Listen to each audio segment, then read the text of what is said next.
Assalamu alaikum wa rahmatullah. A message to the Muslim youth. Your input and your contributions matter.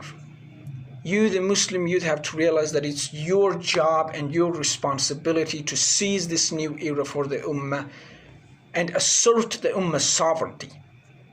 We, the Muslim youth, have to champion our own cause and be the leaders of our own revolution rather than waiting like fools for the kuffar to be our saviors and build us a khilafah on the strong foundation of faith, which they don't have, nor will they ever have it except through Islam and through Muhammad, peace and blessings be on him.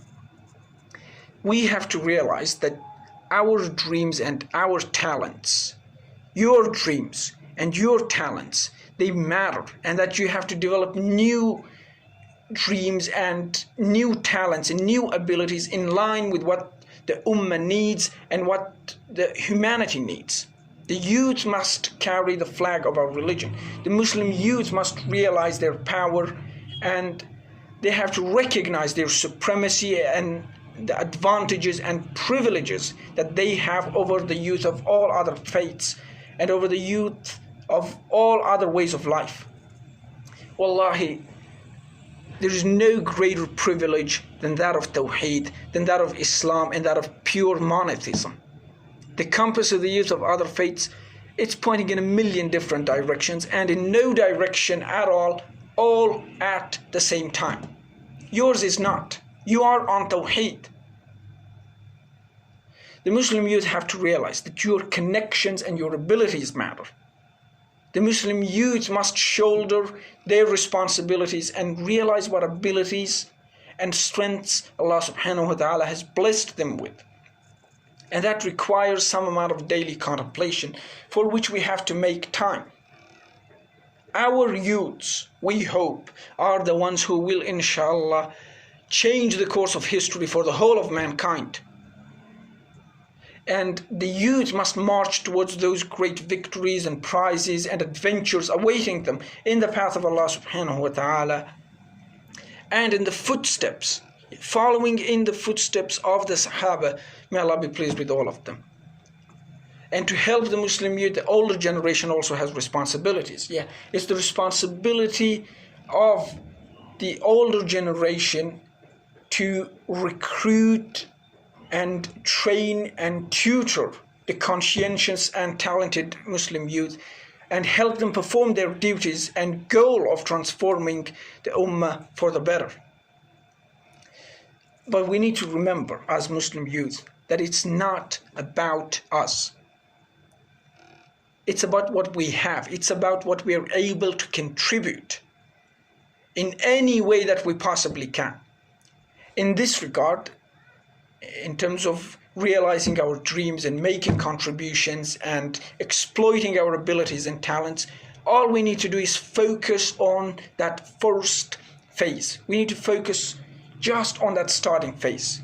Once we get that going, inshallah, the rest is easy. Allah subhanahu wa ta'ala will take care of the rest.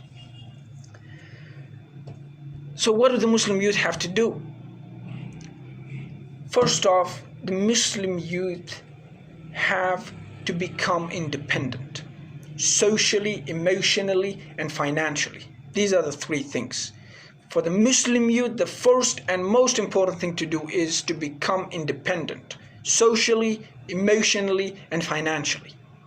This way, others, especially the elders, won't be able to exercise much authority on us, and especially I'm referring to the kind of toxic manipulation that some youth are put through as it relates to major decisions of life like marriage, career choice, and sometimes even the practicing of our religion. There's a lot of talent that has gone to waste, and most of that can be prevented, inshallah, in the future.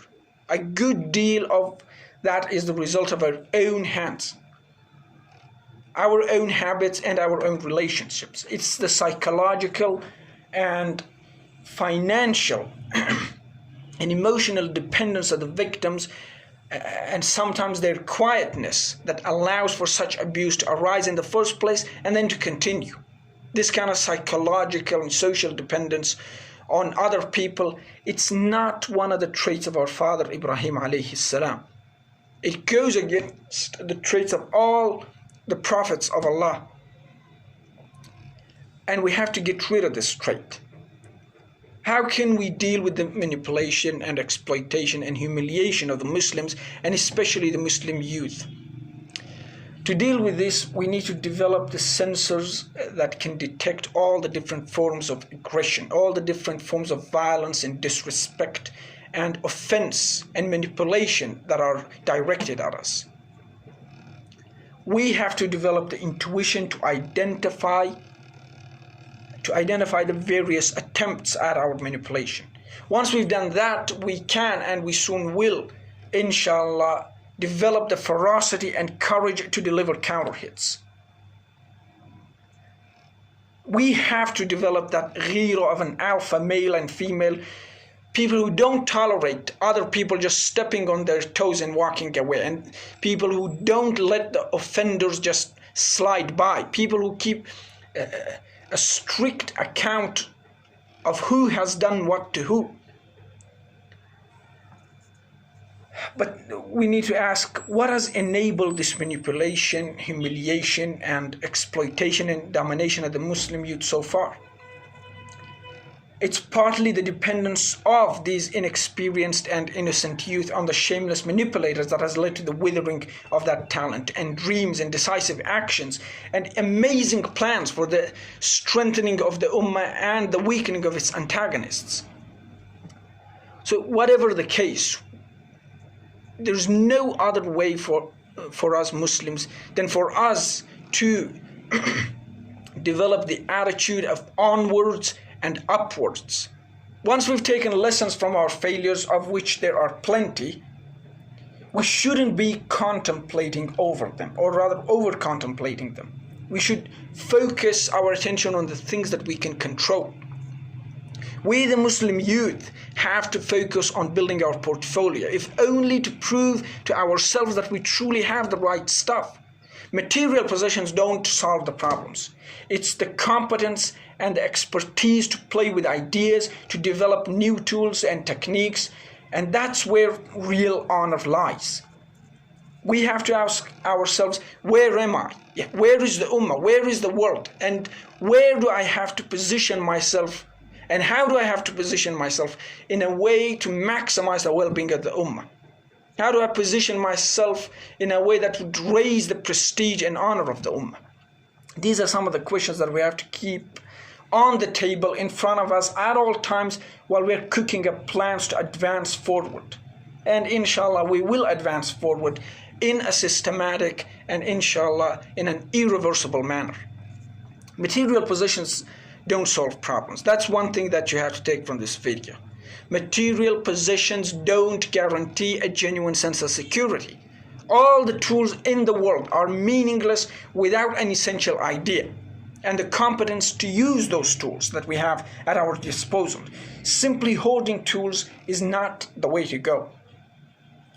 Confidence, self-respect, and the respect of other people, it comes through and it lies in expertise and in mastery. So instead of just hoarding material possessions, we have to give ourselves totally to our work, mentally, psychologically, and physically. Commit ourselves totally and to the absolute limit to our mission. Because material possessions don't lead to genuine respect. They don't. So why are we spending so much of our attention on material possessions? Material possessions, if they don't lead to genuine friendships, why are we making them the center of our universe? And material possessions don't lead to genuine love from others. They most certainly don't. So we gotta stop this. We have to stop our obsession with hoarding and focus on acquiring new talents and exploiting the talents that we already have to their fullest and exploit them in new domains and in new creative ways. That is how we're going to get the Ummah out of the bad situation that it's currently in. That's how we're going to get ourselves from being reliant on non-Muslims. That's how we're going to rebuild the entire Muslim world. That's my message to the Muslim youth, and I'll be doing more videos inshallah in the future, emphasizing and re-emphasizing some of the points that I've mentioned and mentioning newer points with greater details inshallah. Wassalamu alaikum wa rahmatullah.